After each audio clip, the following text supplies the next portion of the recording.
Hello అండి. అందరికీ నమస్కారం. ఈనాటి కథలకి స్వాగతం. ఈరోజు మనం చెప్పుకోబోయే చందమామ కథ జీవనోపాధి. ఒక గ్రామంలో సోమయ్య అనే రైతు ఉండేవాడు. అతడు గొర్రెలను అమ్మి బోలెడంత డబ్బు పోగు చేశాడు. అతనికి తన పొలంలో బావి తవ్వించాలని ఆలోచన ఉండేది. కానీ ఎంతో కాలంగా పోగు చేసి దాచిన డబ్బు తీసి నీటి కోసం ఖర్చు చేయటానికి మనసు రాక అతను ఆ ఆలోచనను అమలు చేయలేదు. ఇంతలో కరువు వచ్చింది. నీటికి గిరాకీ హెచ్చింది. ప్రజలు తిండికి లేక బాధపడుతున్నారు. బావి తవ్వించటానికి ఇదే సమయమని సోమయ్య అనుకున్నాడు. ఎందుకంటే కూలీలు ఎంతమంది కావాలంటే అంతమంది చౌకగా దొరుకుతారు. ఇలాంటి సమయంలో పెట్టిన మదుపు రెట్టింపు ఆదాయాన్ని ఇస్తుంది. సోమయ్య తన వద్ద చాలా కాలంగా మూలుగుతున్న డబ్బు పైకి తీశాడు. వడ్డేవారిని పిలిపించి వాళ్ల నాయకుడితో బావి తవ్వే ఏర్పాట్లన్నీ చేసుకున్నాడు. కరువు రోజుల్లో పని దొరికింది గదా అన్న సంతోషంతో వడ్డేవాళ్లు బావి పని ఉత్సాహంగా ప్రారంభించారు. 2 నిలువుల లోతు తవ్వకం జరిగేసరికి బండపడింది. సోమయ్యకు గుండెలు గుబేలుమన్నాయి. డబ్బు వృధా అయినందుకు అతను నెత్తిన చెయ్యి పెట్టుకున్నాడు. వడ్డేవాళ్లకు కూడా పని నిలిచిపోతుందేమోనని భయం పట్టుకున్నది. 1-2 నెలలు పని ఉంటే వాళ్ళు కరువు నుంచి బయటపడతారు. వాళ్ళు భయపడినట్టే సోమయ్య ఇంకా పని చాలునన్నాడు. ఈ బండ ఎంతో లేదు, ఒక్క పొర మాత్రమే. దాని కింద బ్రహ్మాండమైన నీటి బుగ్గ ఉన్నది. రేపు ఉదయానికి 2 అడుగుల నీరు రావచ్చు. ఇప్పుడు పని నిలపకండి అన్నాడు వడ్డనాయకుడు. సోమయ్య ఏమీ అనకుండా ఇంటికి వెళ్ళిపోయాడు. ఆ రాత్రి వడ్డనాయకుడికి నిద్ర పట్టలేదు. ఎలాగైనా తన వాళ్లకు 4 డబ్బులు ముట్టేటట్టు చేయటం ఎలాగా అని అతను చాలాసేపు ఆలోచించి ఒక నిర్ణయానికి వచ్చాడు. అతను వెంటనే లేచి తన వాళ్లనందరినీ పిలిచి తలా ఒక కడవ ఇచ్చి ఏ గుంటలో దొరికిన నీరైనా సరే తెచ్చి బావిలో పొయ్యమన్నాడు. వాళ్ళు బావిలో 3 లోతు ఉండేటట్టుగా నీరు పోసి వెళ్ళిపోయారు. అడుగున బండ ఉండటం చేత ఆ నీరు ఇంకిపోలేదు. సోమయ్య మర్నాడు ఉదయం అలవాటు చొప్పున బావి వద్దకు వెళ్ళి చూసేసరికి నీరు కనిపించింది. అతను ఎగిరి గంతేసి ఆడావుడిగా వడ్డనాయకుడి ఇంటికి వెళ్ళి, "నువ్వు అన్నది నిజం, బావిలో నీరు పడింది.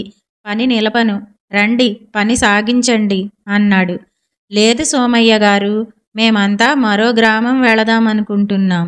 అక్కడ మాకు బోలెడంత పని దొరుకుతున్నది. ఇంకెవరితోనైనా మీ పని చేయించుకోండి" అన్నాడు వడ్డనాయకుడు బెట్టుగా. "అలా కాదు, ఈ పని మీ చేతి మీదుగానే కావాలి" అని సోమయ్య నాయకుణ్ణి బతిమాలాడు. "అయితే డబ్బు ముందుగానే ఇచ్చే ఏర్పాటు చెయ్యండి, లేకపోతే మా వాళ్ళు నా మాట వినరు" అన్నాడు నాయకుడు. మరో 2 నిలువుల లోతు తవ్వటానికి అయ్యే కూలీ లెక్కగట్టి సోమయ్య నాయకుడికి డబ్బిచ్చాడు. వడ్డేవాళ్లు లెక్క ప్రకారం 2 నిలువుల రాయి పగలగొట్టారు. మొదట కనిపించిన నీరు ఎప్పుడో ఇంకిపోయింది. ఆ తర్వాత ఆ నీరు కనిపించలేదు. బండ తరగనూ లేదు. వడ్డేవాళ్లకు మాత్రం కరువు రోజుల్లో జీవనోపాధి దొరికింది. ఇదండి జీవనోపాధి అనే కథ. ఇప్పుడు పాల వ్యాపారం అనే కథ విందాం. దేవరపల్లె గ్రామంలో గంగన్న అనే రైతు ఉండేవాడు. అతనికి వ్యవసాయం కలిసి రాలేదు. అందుచేత అతను సంతలో 4 ఆవులు, 4 గేదెలు కొని పాల వ్యాపారం ప్రారంభించాడు. బ్రతికి చెడ్డవాడు గదా అని చాలామంది గ్రామస్తులు అతని వద్ద పాలు కొంటూ వచ్చారు. ఆ ఊరి వైద్యుడు సోమేశ్వర శాస్త్రి కూడా గంగన్న వద్దనే పాలు పోయించుకునేవాడు. గంగన్న కష్టాలు గట్టెక్కాయి. పాల వ్యాపారం అతనికి బాగా కలిసి వచ్చింది. అయితే అతనికి రాను రాను డబ్బు మీదే ఆశ ఎక్కువ అయింది. అందుచేత అతను పాలలో నీళ్లు కలిపి అమ్మసాగాడు. ఒకసారి సోమేశ్వర శాస్త్రి గంగన్నతో, "ఈ మధ్య పాలు బాగా పలచగా ఉంటున్నాయి" అన్నాడు. "ఎండలు కదా బాబూ, గొడ్లకు మేతలేక అవి నీళ్లు తాగి బతుకుతున్నాయి. అందుకే పాలు కొంచెం పలచబడ్డాయి" అన్నాడు గంగన్న. గంగన్న అబద్ధమాడుతున్నాడని సోమేశ్వర శాస్త్రి గ్రహించి చేసేదేమీ లేక ఊరుకున్నాడు. ఇలా ఉండగా వర్షాకాలం వచ్చింది. గంగన్న గేదెలు కృశించిపోసాగాయి.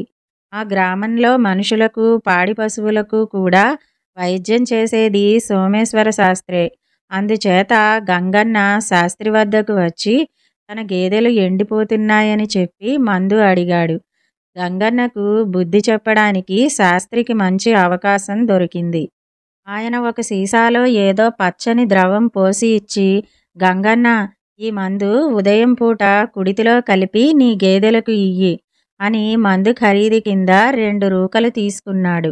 రోజు 2 రూకలు చెల్లించి మందు తీసుకుని గంగన్న తన గేదెలకు పెట్టుతూ వచ్చాడు. కానీ గేదెలు కృశించటం మానలేదు. ఒకరోజు గంగన్న శాస్త్రితో, రోజు 2 రూకలు ఖర్చవుతున్నదే గాని మీ మందు ఏమీ పనిచేయటం లేదు అన్నాడు. శాస్త్రి తాపీగా, వర్షాలు గదా, మూలికల్లో నీరు చేరి ఉంటుంది, అందుకే మందు పనిచేయటం లేదు అన్నాడు. ఈ మాట విని గంగన్నకు చాలా కోపం వచ్చింది. అతను గ్రామాధికారి వద్దకు వెళ్ళి శాస్త్రి తన దగ్గర డబ్బు కాజేసి రంగునీళ్లు మందని ఇచ్చినట్టు ఫిర్యాదు చేశాడు. మందు పనిచేయటం లేదంటే శాస్త్రి గంగన్నతో అన్న మాటలు విని గ్రామాధికారి ఆశ్చర్యపోయాడు.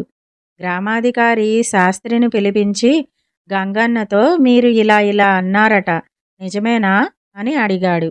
దానికి శాస్త్రి, ఎండాకాలంలో గేదెలు నీరు ఎక్కువగా తాగి నీళ్లపాలు ఇచ్చినప్పుడు వర్షాకాలంలో మొక్కలకు నీరు ఎక్కువై పసరు పలచబడి మందు పనిచేయకపోవటం ఆశ్చర్యమా అని గ్రామాధికారిని ఎదురు అడిగాడు. గంగన్న పాలలో నీళ్లు కలుపుతున్నాడని గ్రామాధికారి గ్రహించాడు.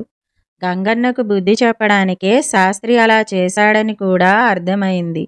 అక్కడ ఉన్నవారంతా గంగన్న పాలలో నీళ్లు కలుపుతున్నాడని గ్రామాధికారితో అన్నారు. గంగన్న తన తప్పు ఒప్పుకుని ఈసారికి క్షమించమని, ఇక ఎన్నడూ అలా చేయనని అన్నాడు. తర్వాత శాస్త్రి గంగన్న గేదెలకు సరి అయిన వైద్యం చేసి వాటిని బాగు చేశాడు. ఇదండి పాల వ్యాపారం అనే కథ. ఈ 2 కథలు గనక మీకు నచ్చినట్టయితే లైక్, షేర్, కామెంట్ చేయండి. మరిన్ని మంచి కథల కోసం మా ఛానల్ను సబ్స్క్రైబ్ చేసుకోండి. మళ్ళీ మరొక మంచి కథతో కలుసుకుందాం. అంతవరకు వింటూనే ఉండండి ఈనాటి కథలు.